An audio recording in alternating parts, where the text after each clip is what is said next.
Hey, how are you guys doing today? I'm going to be showing you guys how to find exact values of trig functions of any given angle.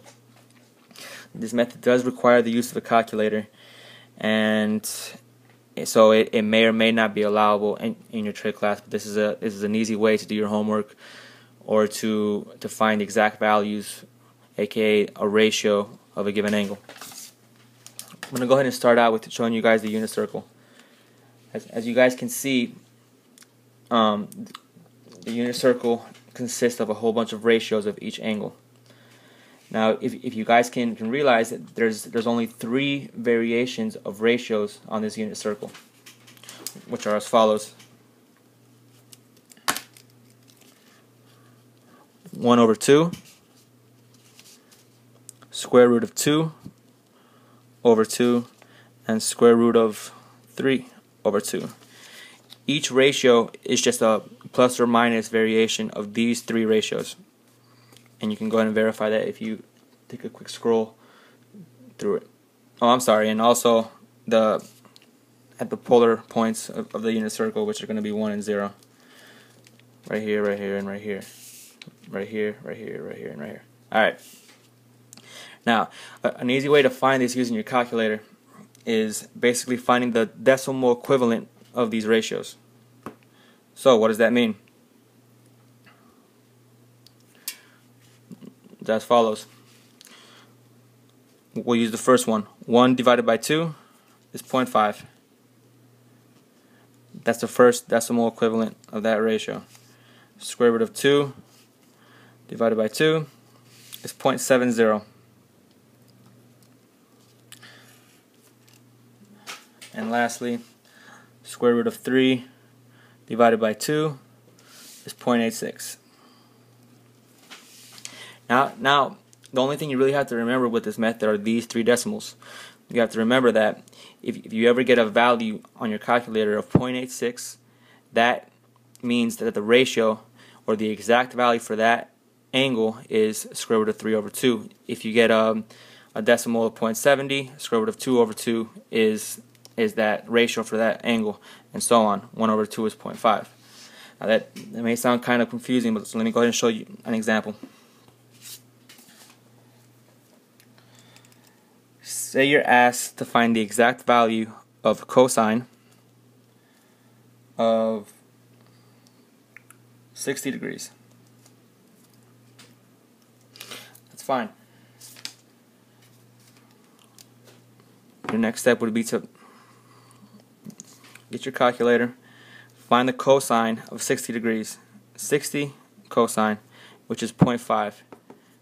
Now if we go back to what we found out here, 0.5 is in relation to the ratio of 1/2.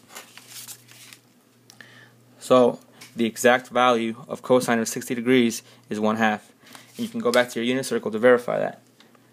Cosine of 60 and cosine is 1/2. Now remember that the cosine and sine, your cosine is x, your sine is y in these ordered pairs. Let's try another problem. Let's try the sine of 150 degrees. Alright. Go back to our calculators. 150 degrees, sine is again 0.5. Go back to our unit circle. 150 degrees, sine, which is the y coordinate, is 1/2.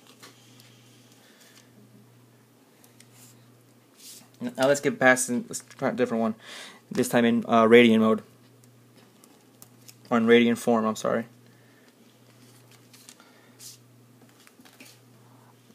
We're asked to find the sine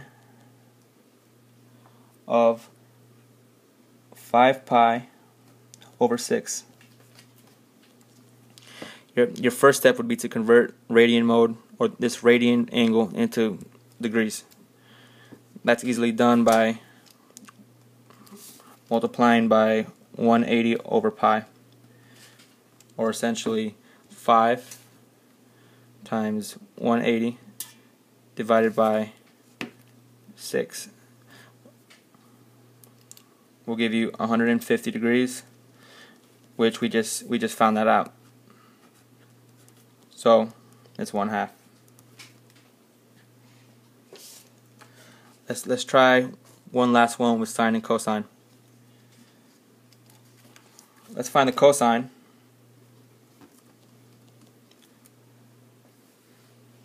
of 300 degrees. Sorry for the messy handwriting, guys. Let's find the cosine of 300 degrees. 300 cosine is 0.5. I'm getting a lot of 0.5s here.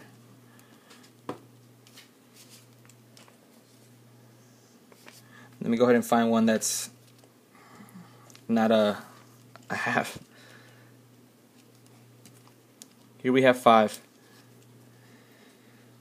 Let's find the sine of 315 degrees, which is on the unit circle.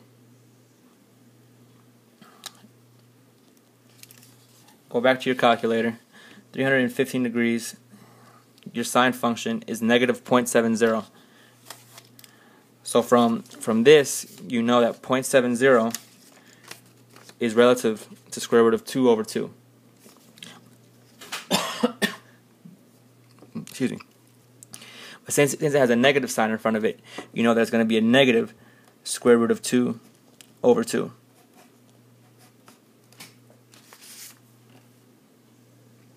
So we go to 315 degrees, and we were asked to find sine, which is the second order paired, which is negative square root 2 over 2. Negative square root 2 over 2. There we go. Alright. Now this function, or this method, also works with tangent and any reciprocal identities of sine and cosine. Let's try finding the tangent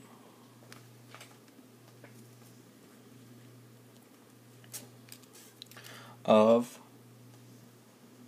negative pi over 3. Alright. First thing to do is to go ahead and turn this radian angle into a degree. 180 divided by 3 is negative 60. So we're finding the tangent of negative 60. Okay, well, since this really usually doesn't work, you have to do some work, or it doesn't really work using a calculator. You have to find your identities, which tangent is essentially sine divided by cosine is equal to tangent. So what you would do is you would find your sine of 60, or negative 60, I'm sorry,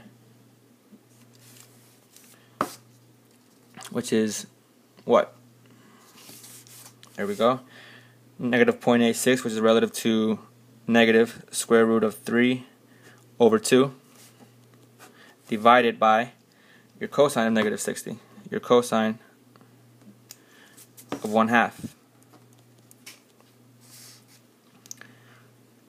And you solve this division problem, which you multiply by the reciprocal, which would be 2 over 1. 2's cancel out. Square root of 3, negative square root of 3 over 1, which is negative square root of 3. So tangent of negative pi over 3 is negative square root 3. As you can see, it's pretty straightforward. This method has it saves you a lot of time and effort with having to remember the unit circle, and it really helped me a lot. Oh, thanks.